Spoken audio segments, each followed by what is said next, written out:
Ruego a Dios que hayan seguido siendo bendecidos y todos sus seres amados, todos seres amados, congregados hoy 12 de julio del año 2023, en gracia de Dios, aconteciendo en la meditación de la palabra de Dios, conmemorando hoy día en miércoles San José, santo esposo de María Santísima, nuestra Santísima Virgen María, y Padre putativo de Jesús, Emmanuel, Dios con nosotros, Dios en nosotros, Dios entre nosotros. Tomando de la primera lectura en el Génesis, José, hijo menor de los hermanos de la tribu de Jacob, Israel, que fue vendido por sus hermanos a los medianitas como esclavo ahí en Egipto, y que ahora, administrador de los bienes del faraón, tiene la oportunidad, se diría, de tomarse una revancha sobre Rubén, Simón, Leví, Judá, Sacar, Zabulón, Neftalí, Gad, Aser, todos los hermanos, pero los manda a detener 3 días y allí toman conciencia del error, de la equivocación, del delito. Y Dios, como decía Santa Teresa de Jesús, siempre escribe derecho en renglones torcidos. Se vale de esos pecados, de esa desobediencia, de esas adversidades, para transformarlas en oportunidades de bien, de bienaventuranza. Asimismo, en el Evangelio de San Mateo, envía Jesús a sus 12 discípulos: id a todo el mundo y proclamad el Evangelio. Y en esa evangelización, a todos seres amados, nos ha llamado hoy para acompañarlos en esa promesa de salvación cumplida. Como dice el Salmo 33, que tu misericordia, Señor, venga sobre nosotros como lo esperamos de ti. Si no fuera por la misericordia del Señor, no tendríamos esa oportunidad. Sea el Espíritu Santo hoy en Campus Vereda La Estrella, municipio de Jericó, provincia de Cartama, territorio de Ayala, Laudato Si, que nos permita hacer esta pequeña meditación. Está allí en el capítulo 41 del libro del Génesis, José, gobernador de Egipto.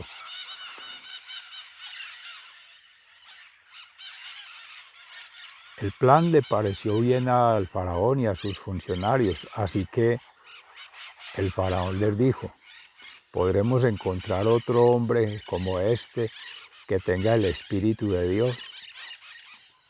Y a José le dijo: no hay nadie más inteligente y sabio que tú, pues Dios te ha hecho saber todo esto. Tú te harás cargo de mi palacio y todo mi pueblo obedecerá tus órdenes. Solo yo seré más que tú, porque soy el rey. Mira, yo te nombro gobernador de todo el país de Egipto. Al decir esto, el faraón se quitó de la mano el anillo que tenía su sello oficial y se lo puso a José.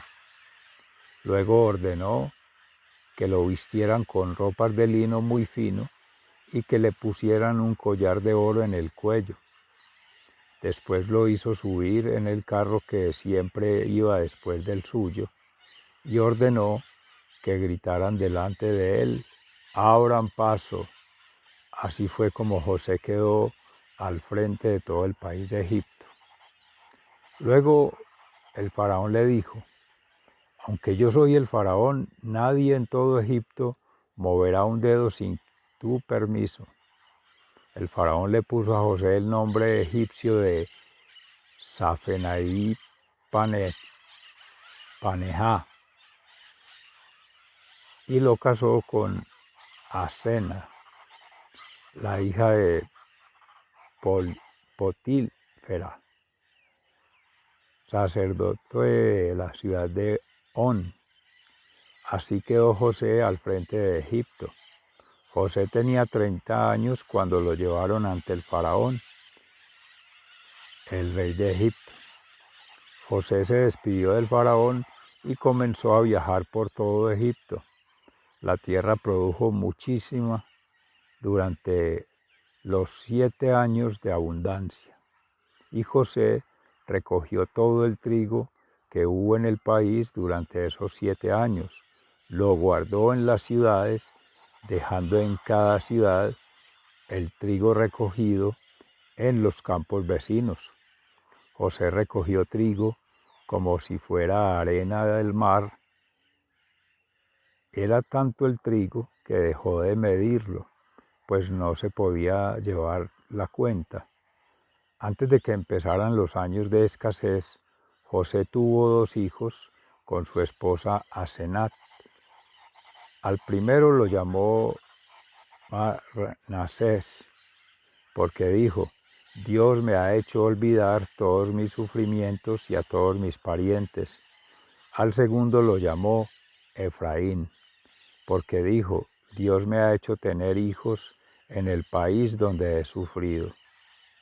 Pasaron los 7 años de abundancia que hubo en Egipto y comenzaron los 7 años de escasez, tal como José lo había dicho. Hubo hambre en todos los países, menos en Egipto, pues allí había que comer. Y cuando los habitantes de Egipto comenzaron a tener hambre, fueron a pedirle trigo al faraón. Entonces el faraón les dijo a todos los egipcios: vayan a ver a José y hagan lo que él les diga. Cuando el hambre se extendió por todo el país, José abrió todos los graneros donde había trigo para venderlo a los egipcios, pues el hambre era cada vez peor, y venían de todos los países a Egipto a comprarle trigo a José, pues en ningún país había que comer. Los hermanos de José van a Egipto. Cuando Jacob supo que en Egipto había trigo, le dijo a sus hijos: ¿qué hacen ahí mirándose unos a otros?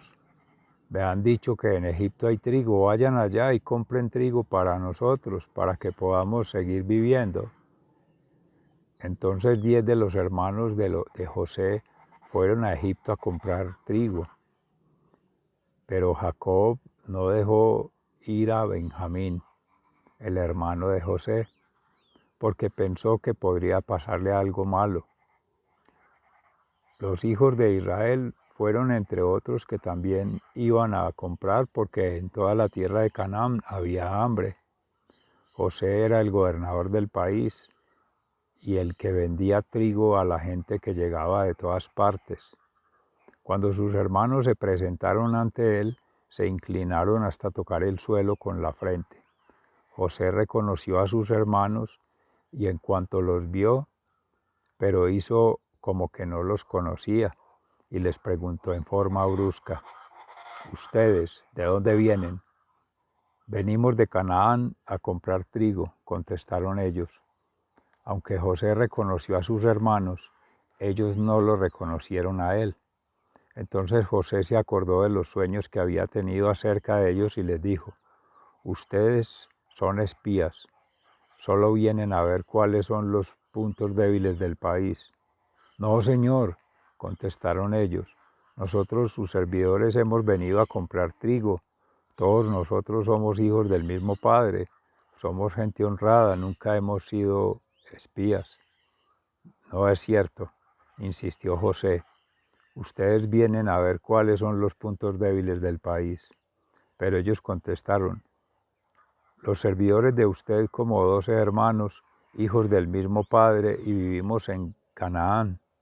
Nuestro hermano menor se ha quedado con nuestro padre y el otro ya no está con nosotros. Sin embargo, José volvió a decirles: tal como dije, ustedes son espías, y con esto vamos a probarlo. Les juro por el faraón que no saldrán de aquí hasta que venga su hermano menor. que vaya uno de ustedes a traerlo. Los demás se quedarán presos. Vamos a ver si es cierto lo que han dicho, y si no es cierto, es que son espías. Lo juro por el faraón. José los tuvo presos a todos ellos durante 3 días, pero al tercer día les dijo: yo tengo temor de Dios, hagan esto y se les perdona la vida. Si son de veras honrados, dejen en la cárcel a uno de sus hermanos, y los demás vayan y lleven trigo para que coman sus familias. Tráiganme luego a su hermano menor y veremos si han dicho la verdad. Si no, morirán.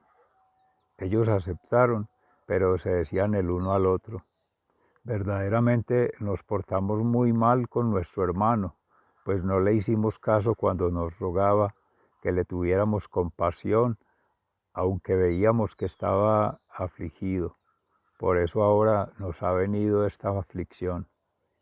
Y Rubén les contestó: yo les dije que no le hicieran daño al muchacho, pero no me hicieron caso, y ahora tenemos que responder por su muerte. Ellos no sabían que José les entendía, porque él había estado hablándoles por medio de un intérprete. José se apartó de ellos y se puso a llorar. Cuando regresó a donde ellos estaban y pudo hablarles, apartó a Simeón y a la vista de ellos hizo que lo ataran. Después ordenó que les llenaran de trigo sus costales, que le devolvieran a cada uno su dinero, poniéndolo dentro de cada costal, y que les dieran comida para el camino. Así se hizo. Entonces ellos cargaron el trigo en sus asnos y se fueron de allí. Cuando llegaron al lugar donde iban a pasar la noche, uno de ellos abrió su costal para darle de comer a su asno y vio que su dinero estaba allí, en la boca del costal. Entonces les dijo a sus hermanos: miren, me devolvieron mi dinero, aquí está en mi costal. Todos ellos se asustaron mucho y, temblando de miedo, se decían el uno al otro: ¿qué es lo que Dios nos ha hecho? Cuando llegaron a Canaán, le contaron a su padre Jacob todo lo que les había pasado y le dijeron: el hombre que gobierna en aquel país nos habló en forma muy brusca y nos acusó de haber ido a su país como espías. Pero nosotros le dijimos que éramos gente honrada y que nunca habíamos sido espías, que éramos 12 hermanos, hijos del mismo padre, que uno ya no estaba con nosotros y que el menor se había quedado contigo en Canaán. Entonces él nos dijo: con esto voy a ver si ustedes son de veras honrados. Dejen aquí conmigo a uno de sus hermanos y vayan a llevar un poco de trigo para sus familias, pero tráiganme a su hermano menor, así podrán estar seguros de que ustedes son gente honrada y no espías. Entonces dejaré libre a su otro hermano y ustedes podrán andar libremente por este país. En el momento de vaciar sus costales, los hermanos de José vieron que en cada costal había una bolsita con el dinero de cada uno de ellos. Al ver las bolsitas con el dinero, tanto ellos como su padre se asustaron. Entonces Jacob les dijo: ustedes me están dejando sin hijos. José ya no está con nosotros, Simeón tampoco, y ahora me van a quitar a Benjamín y siempre el perjudicado soy yo. Entonces Rubén le dijo a su padre: deja a Benjamín a mi cuidado y yo te lo devolveré. Si no te lo devuelvo, puedes matar a mis 2 hijos. Pero Jacob contestó: mi hijo no irá con ustedes. Su hermano José ha muerto y solo queda él. Si le pasa algo malo en el viaje, ¿qué van a hacer? Ustedes tendrán la culpa de que este viejo se muera de, de tristeza. Palabra de Dios. Te alabamos, Señor. Y al Salmo 33, en alabanza. Que tu misericordia, Señor, venga sobre nosotros como lo esperamos de ti. Aclamen al Señor hombres buenos, en labios de los buenos la alabanza es hermosa. Den gracias al Señor al son del arpa, cántenle himnos con música de salterio, cántenle un nuevo canto, toquen con arte al aclamarlo. Que tu misericordia, Señor, venga sobre nosotros como esperamos de ti. Las palabras del Señor es verdadera, sus obras demuestran su fidelidad. El Señor ama lo justo y lo recto, su amor llena toda la tierra. Por la palabra del Señor fueron hechos los cielos, por el soplo de su boca todos los astros. Él junta y almacena las aguas del mar profundo. Que tu misericordia, Señor, venga sobre nosotros, como lo esperamos de ti. Honren al Señor todos en la tierra. Hónrenlo todos los habitantes del mundo, pues Él habló y todo fue hecho. Él ordenó y todo quedó firme. Que tu misericordia, Señor, venga sobre nosotros como lo esperamos de ti. El Señor hará fracasar por completo los proyectos de los pueblos paganos, pero los proyectos del Señor permanecen firmes para siempre.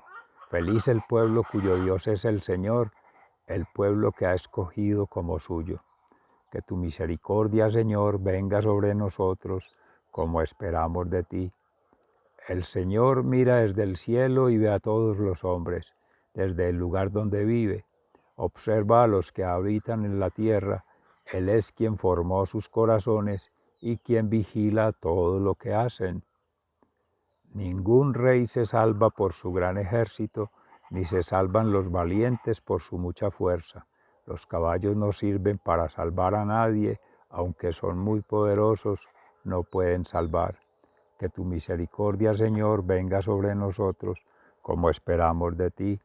Pero el Señor cuida siempre de quienes lo honran y confían en su amor, para salvarlos de la muerte y darles vida en épocas de hambre. Nosotros confiamos en el Señor, Él nos ayuda y nos protege. Nuestro corazón se alegra en el Señor, confiamos plenamente en su santo nombre. Que tu amor, Señor, nos acompañe, tal como esperamos de ti. Que tu misericordia, Señor, venga sobre nosotros, como esperamos de ti. Palabra de Dios, te alabamos, Señor. Y en el Santo Evangelio según San Mateo, en el capítulo 10, entre los versículos 1 y 7. En el sermón de instrucción a los apóstoles, Jesús escoge a los 12 apóstoles. Jesús llamó a sus 12 discípulos y les dio autoridad para expulsar a los espíritus impuros y para curar toda clase de enfermedades y dolencias. Estos son los nombres de los 12 apóstoles. Primero Simón, llamado también Pedro, y su hermano Andrés, Santiago y su hermano Juan, hijos del Zebedeo, Felipe y Bartolomé, Tomás y Mateo, el que cobraba impuestos para Roma, Santiago, hijo de Alfeo y Tadeo, Simón el cananeo y Judas Iscariote, que después traicionó a Jesús. Jesús instruye y envía a sus apóstoles. Jesús envió a estos 12 apóstoles con las siguientes instrucciones. No vayan a las regiones de los paganos, ni entren en los pueblos de Samaria. Vayan más bien a las ovejas perdidas del pueblo de Israel. Vayan y anuncien que el reino de los cielos se ha acercado. Sanen a los enfermos, resuciten a los muertos, limpien de sus enfermedades a los leprosos y expulsen a los demonios. Ustedes recibieron gratis este poder, no cobren tampoco por emplearlo. No lleven ni oro, ni plata, ni cobre, ni provisiones para el camino. No lleven ropa de repuesto, ni sandalias, ni bastón, pues el trabajador tiene derecho a su alimento. Cuando lleguen ustedes a un pueblo o aldea, busquen alguna persona de confianza y quédense en su casa hasta que se vayan de allí. Al entrar en la casa, saluden a los que viven en ella. Si la gente de la casa lo merece, su deseo de paz se cumplirá, pero si no lo merece, ustedes nada perderán. Y si no los reciben ni los quieren oír, salgan de la casa o del pueblo y sacúdanse el polvo de los pies. Les aseguro que en el día del juicio, el castigo para ese pueblo será peor que para la gente de la región de Sodoma y Gomorra. Palabra de Dios. Gloria a ti, Señor Jesús. Mis seres amados, como siempre el Espíritu Santo, acogiendo a su siervo, concede la gracia de extenderse un poco en la lectura para darle un poco más de contexto. En la antigua alianza de la ley mosaica, llamado el Antiguo Testamento, con los hijos de Jacob, y el menor de todos ellos, José, que siendo víctima de maltrato por las envidias y en esa soberbia de cada uno de sus hermanos, se aprovechan, desde el mayor hasta el menor.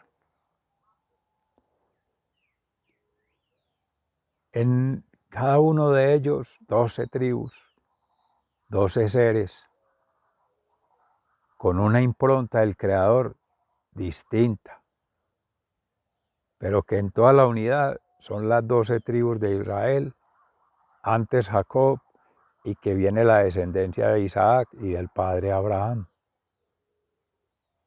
Y en esa oportunidad de vida, cada quien va descubriendo ese legado de Dios, esa gracia en la que acontece su vida, sus dones. Y José tenía uno de los más santos, de los más sagrados, de los más privilegiados por Dios, desde antes de la creación, la visión, ser profeta, leer por anticipado los signos de los tiempos. Y veía que ante sus hermanos en uno de sus sueños todos se doblegaban para rendirle pleitesía, como una vara que salía en el desierto con más exuberancia, con más presteza, con más servicio agradable a Dios. Los otros, por el contrario, no. Tenían que rendirle pleitesía, arrodillarse, postrarse ante Él. Y eso fue lo que anteriormente provocó la soberbia en sus hermanos, más envidia y maldad. Se despertó ese espíritu del mal y deciden primero matarlo. Rubén dice no, que no caiga la sangre sobre nosotros. Decide entonces dejarlo a la suerte por allá en un hoyo, en un pozo que habían encontrado en el camino, cuando el papá les decía que siendo el menor, ¿por qué se lo llevaban? Sabiendo que él era más de la casa, pero él queriendo aprender y curiosear siempre, y él que sabe todo, porque ve por anticipado. Para quien es necio en sus cegueras y en querer las cosas a su manera, es una impertinencia, es una arrogancia y es un fastidio. Como tercera opción pasan unos mercaderes medianitas y deciden vendérselo a ellos. Y así no tendrían ni que matarlo, ni dejarlo en un pozo para que se lo comieran las fieras. Pero entregarlo a un destierro, a ser forastero en pueblos paganos, en tierras de Egipto, donde llegan pueblos con creencias distintas, costumbres, prácticas y tradiciones distintas, y sobre todo por un solo interés: mercado. Mercadear con la persona humana, independiente de su dignidad, procedencia del pueblo de Dios, elegido por Dios, y el pueblo consagrado a adorar a Dios. Y empieza la historia. Seres amados, en profundidad, pues tomar el capítulo 41 al final, ya es mucho lo que falta por hacer la lectura, pero ya para empalmar en el 42 se toma una nueva oportunidad de ese desastre que se había causado por los mismos hermanos en esa decisión, lo que se llama un concierto para delinquir, un crimen organizado. Pues de lesa humanidad si se miran todas las generaciones, pero en el momento son dos hermanos, toda una familia del pueblo de Israel, donde están las 12 tribus, donde están los 12 pueblos que darían origen a toda esta descendencia. Y en su momento podrían ser pocos, pero mírese hoy día miles y millones de seres. Va trascendiendo y él ya encuentra gracia, como siempre ha tenido ante los ojos de Dios, en esta ocasión ante los ojos del faraón, que tiene el gobierno, el mando, el control del pueblo egipcio. Y se hace a su querer. Seguramente Dios ha dispuesto en el corazón del faraón ser asequible a José y acogerlo, protegerlo, y le da todo ese dominio, toda esa posesión, todo ese poder sobre los bienes del pueblo de Egipto, el segundo al mando, con su anillo, un signo, y todos rendirle pleitesía a un grito, a una voz: abran paso, como si hubiera llegado el propio faraón, y le da a la familia, ahí mismo de sus descendencias, de élite, de clase, de pedigrí, como se diría, y tiene sus dos hijos, Manasés y Efraín, dos tribus. El primero porque olvidó su familia y en pueblo extraño se hizo fuerte, y el segundo porque le hizo olvidar las aflicciones. De corazón José perdonó a sus hermanos, perdonó la traición y perdonó ese crimen. Y siempre sano de corazón, confiando en Dios, como viene de la herencia desde Abraham, Isaac, Jacob, José, tener ese carisma, ese don, esa gracia de ser misericordioso, como lo dice el Salmo 133, que tu misericordia, Señor, venga sobre nosotros como esperamos de ti. Y antes que pensar en una justicia al estilo humano, como estaba la ley del talión, mal por mal, bien por bien, maldecir a los que los maldicen, bendecir a los que los bendicen, y allá era ojo por ojo, diente por diente. No se cobra venganza ni con la persona, ni con su descendencia, ni con sus bienes. Antes les da bienes y en abundancia. Esa época de vacas flacas, de vacas gordas, la había visto también José en su visión. Por eso el faraón se ganó la confianza ante él y ante sus servidores y ante el mismo pueblo, porque él veía los signos de los tiempos.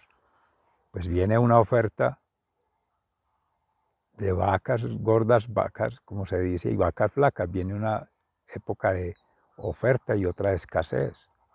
Como decir, leer en tiempo seco, en el verano, en esa sequía, sin agua, sin comida, sin vegetación. Y en cambio en otra con lluvia, poca o mucha, pero manteniendo siempre empapada la tierra, las semillas, y dar frutos, tener cosechas, el trigo, el pan, que se podía hacer de allí, y los alimentos, esencial. Y leer que en ese territorio privilegiado, Egipto, lo que no tenía Israel, que ha sido un pueblo más desértico, acusado por las sequías y por la escasez de alimentos.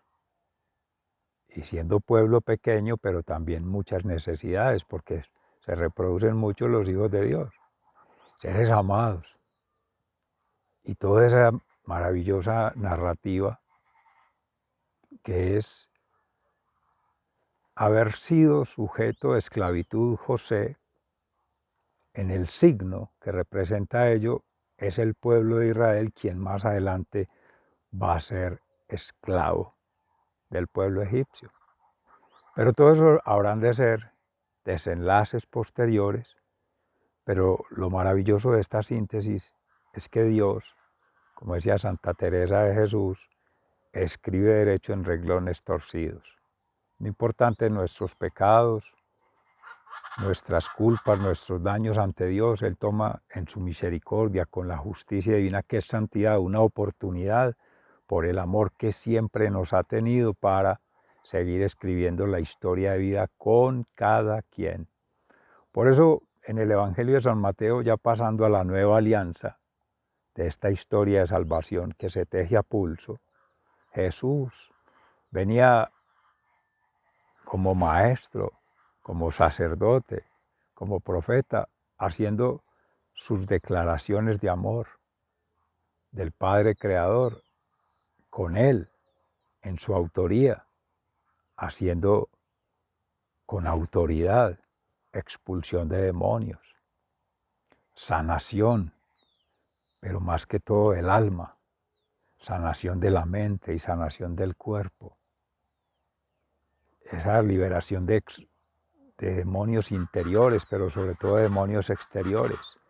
Quitarle esas cargas propias al ser, pero aliviarlo también de las cargas del enemigo afuera, que es el patán, el adversario, el opositor, el tentador.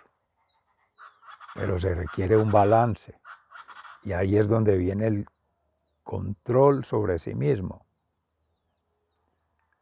en poder mantener la oración permanente al Padre en acción de gracias y oración de intercesión por todos seres amados, sus apóstoles, sus discípulos, sus seguidores, pero también orando Jesús por los perseguidores, por los enemigos, por los que no comprenden.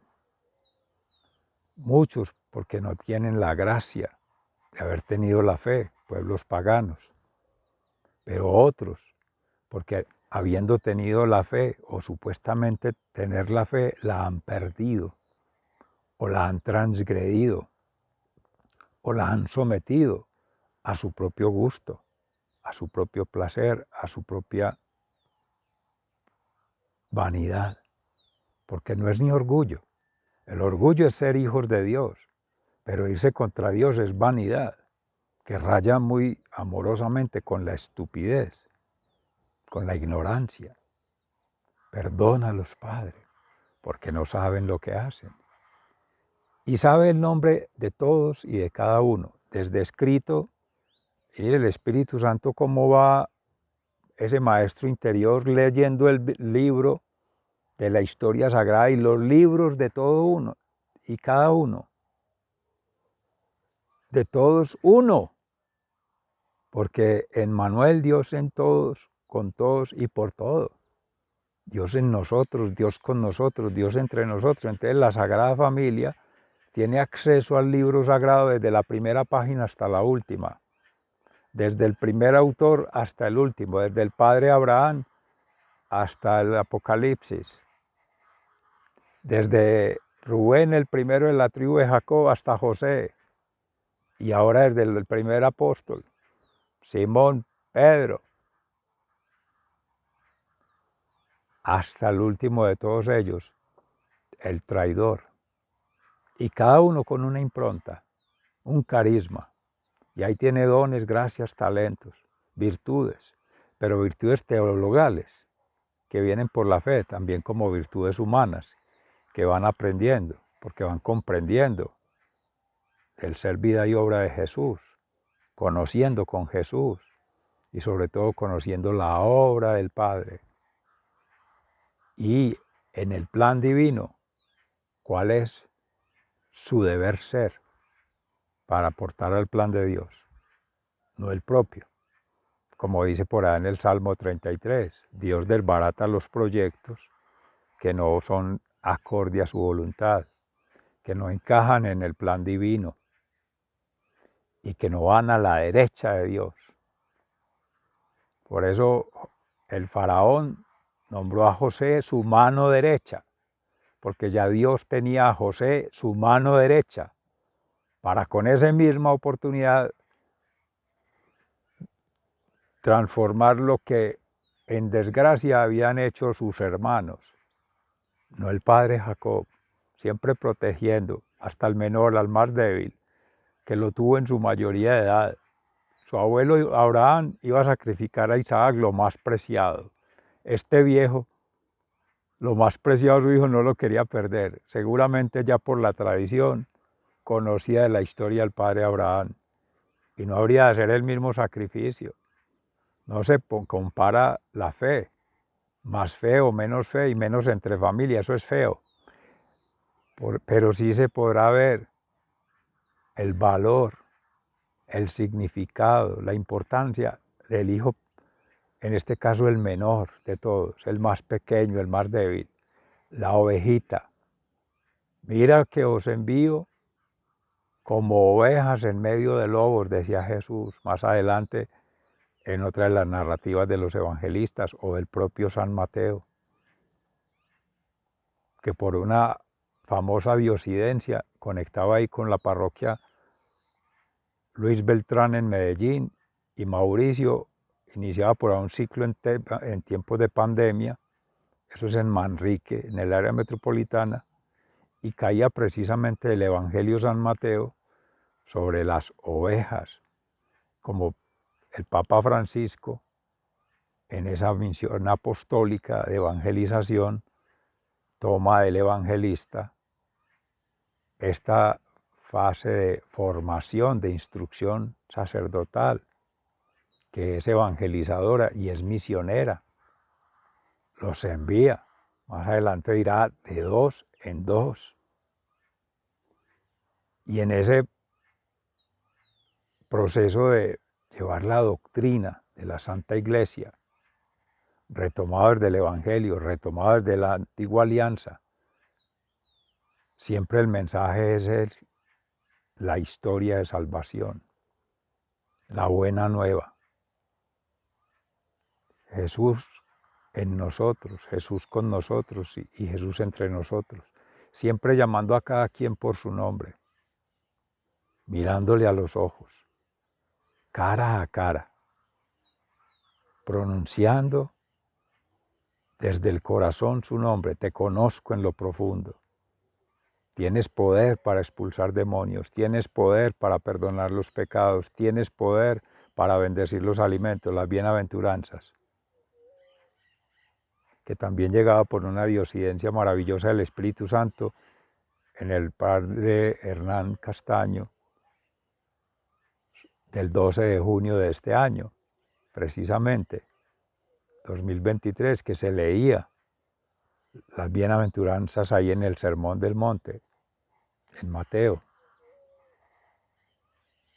Y ese bien es lo que siempre Dios nos manda a hacer, bien, a vivir bien, que es sabiduría, en plenitud, felicidad, paz y libertad. Y en bienaventuranza, claro, ir tejiendo con los carismas de todos. Mires que no, Dios nos ha enviado a todos pecadores, desde el traidor Judas Iscariote hasta el apóstata que lo negó 3 veces, Pedro, pero 3 veces también le perdonó, 3 veces le dio la oportunidad. Curioso que ahí José también los manda 3 días a la cárcel. Curioso que habla de 7 días, que son 7 años, 7 vidas, una plenitud de escasez, lo mismo que de abundancia. Es que los tiempos de Dios son así, el kairos, son en una eternidad, en un eterno presente. pero es relativo a cómo se percibe su propia realidad, cómo se percibe la realidad del otro y cómo se percibe una realidad entre todos, seres amados.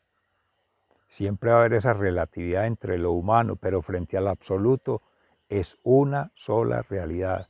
Es el orden natural, es la impronta de la creación, son los tiempos de Dios, el signo de los tiempos, Cristo. Partió la historia hace 2023 años, antes de Cristo, durante Cristo y después de Cristo. Y esa plenitud de antes, la plenitud de después, son eternidades. En las matemáticas se habla de menos infinito y más infinito. O sea, desde atrás, lo más antiguo, y hacia adelante, lo más lejano. Es decir, pasado, que está en manos de Jesús, haciendo esa restauración, y futuro, que está en manos del Padre, proveedor, providente, la providencia divina. Esa es la multiplicación de panes y peces. Esa es la multiplicación con la evangelización. Que ese mensaje de amor llega al corazón, se siembra allí, vendrá la cosecha para tiempos difíciles, por la escasez, por la falta de oportunidades, por las adversidades, pandemias, llamados desastres, las guerras, y por las presiones del mismo enemigo que es el mismo hermano, cuando se mete el tentador y le hace obrar el mal, le hace generar maldición y por tanto lo lleva a la perdición, lo lleva al suicidio, al abandono, al sentirse sin misericordia de Dios. Eso es lo que busca el tentador, contrario a lo que dice el Salmo 33, que tu misericordia, Señor, venga sobre nosotros como esperamos de ti. Es como si el patán lo hubiera leído, porque él también lee las Escrituras, porque él cree en Dios, pero no le creía a Dios y no quiere crear con Dios. Entonces las deforma, las altera, las cambia. Y entonces en vez de decirle que tiene misericordia, dice, no, usted no tiene misericordia. Ahí lo dice la palabra. Y le van citando partecitas. Por eso lo que estamos viviendo en la iglesia, fragmentar la palabra, tomar partes aisladas, sin darle un contexto, es sumamente peligroso y eso es lo que viene generando la división. Ese es el patán.